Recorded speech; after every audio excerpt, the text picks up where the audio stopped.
ભાવનગર જિલ્લામાં આજે વરસાદનું ઓરેન્જ એલર્ટ। ભાવનગર શહેર અને આસપાસના ગામમાં વરસાદ। ઓરેન્જ એલર્ટમાં લોકોને ઘરમાં જ રહેવાની સલાહ। ઓરેન્જ એલર્ટમાં 15 થી 33 મિલીમીટર વરસાદની સંભાવના।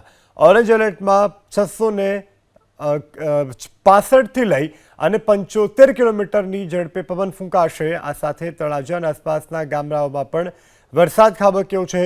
અલંગ, ત્રાપજ, કઠવા અને માણાર સહિતના ગામમાં પણ વરસાદ ખાબક્યો છે। તો ભાવનગરના આ દ્રશ્યો આપણે બતાવી રહ્યા છીએ કે જ્યાં અનેક જગ્યાઓ પર વરસાદી પાણી ભરાવાને કારણે નુકસાનીના સમાચાર સામે આવ્યા છે અને આજે વરસાદનું ઓરેન્જ એલર્ટ ભાવનગર માટે પણ આપવામાં આવ્યું છે। ત્યારે ભાવનગર શહેર અને આસપાસના તળાજા સહિતના ગ્રામ્ય વિસ્તારો કે જ્યાં વરસાદના આગમનથી ખેડૂતો ખુશખુશાલ જોવા મળી રહ્યા છે। હવામાન વિભાગે વરસાદને કારણે માછીમારોને દરિયો ન ખેડવાની સૂચના આપી છે।